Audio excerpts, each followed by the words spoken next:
Welcome back to the part 2 of the yearly gathering of women called August Meeting. Hope you did enjoy the part 1. If you did not see it, try to go see it.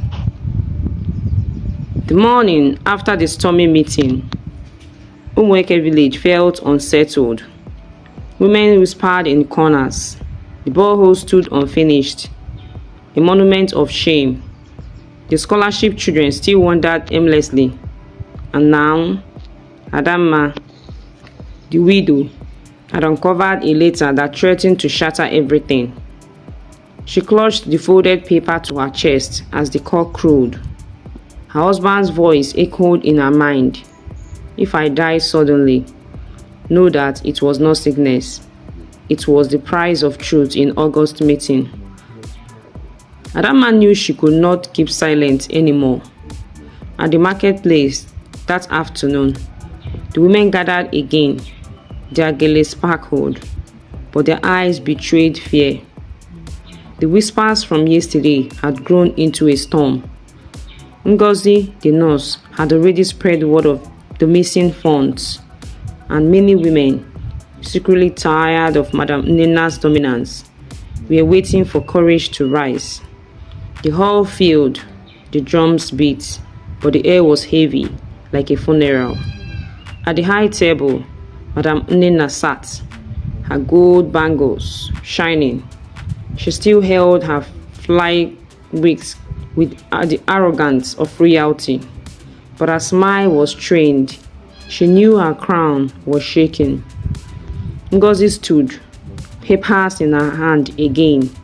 My sisters, yesterday I spoke, but I was silenced with insults. Today, I will not be silenced. The money is gone. Children are crying. Our borehole is dry. And if we allow corruption to live in this hall, then August meeting has become nothing but a masquerade of lies. The women clapped softly. Some even stood with her. Madam Nnenna rose immediately, her voice sharp like a blade. Enough of this. I built this hall. I feed this community.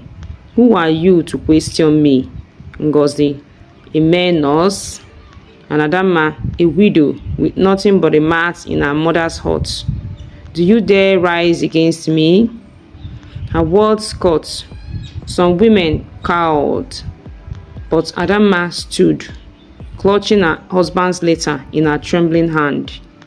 Yes, I dare, because silence already killed my husband. The hall froze. Adamma's voice shook, but her spirit burned.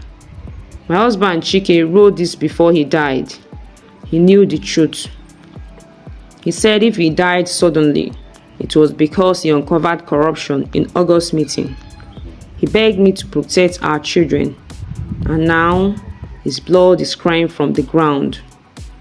Gasps filled the air. It filled the whole room. The letter passed from hand to hand. Some women wept, others beat their thighs in shock. One old woman whispered, Chike was the treasurer. He knew where the money went. The hall erupted. Nnenna's mask cracked. Her voice wavered, but she tried to stand tall. Do you believe a widow's tale over my years of service? Do you not see jealousy? Do you not see witchcraft? But suddenly, an unexpected voice rose from the back. It was Mama Ozioma, the frail elder who spoke yesterday. She leaned on her staff, her voice thin but strong. Nnenna, you mock the poor, you silence the weak, but you cannot silence the grief. This widow's tears have reached heaven. Your time is finished. The woman clapped. Also, the whole women clapped. This time, louder. The tide had turned. That evening, the men of Umueke stormed the hall. They had heard the uproar, the whispers, the shame. The village chairman demanded answers.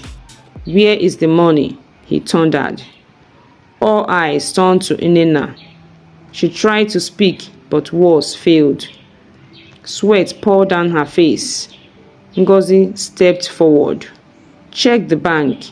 The account is in her name." And before Nnenna could protest, the chairman pulled out his phone, dialing. Minutes later, a clerk from the bank confirmed it. The funds were indeed sitting in Madam Nnenna's account. The hall exploded in wails and curses.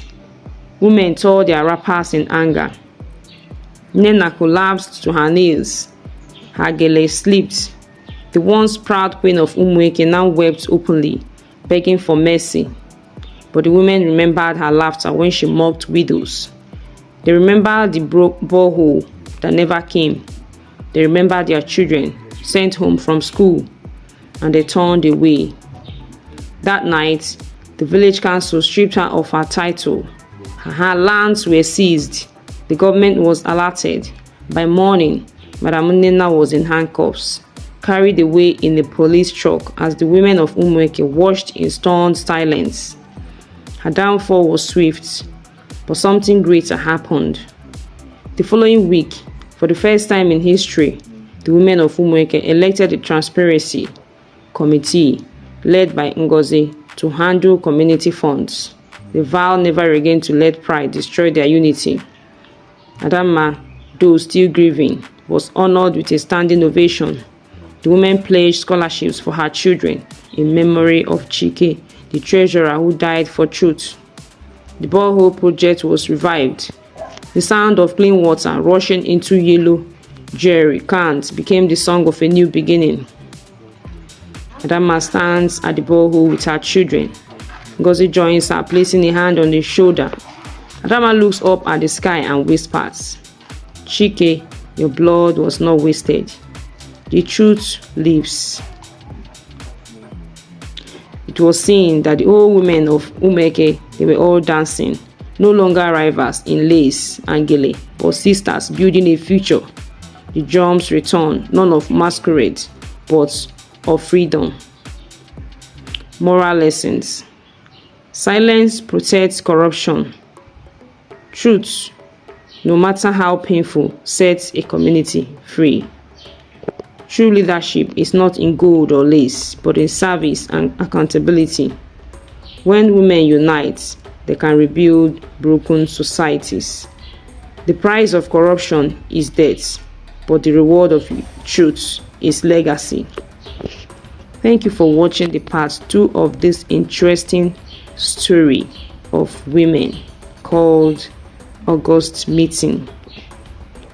Do well to like, share and subscribe to my channel for more interesting stories. Hope you learned one or two from this story.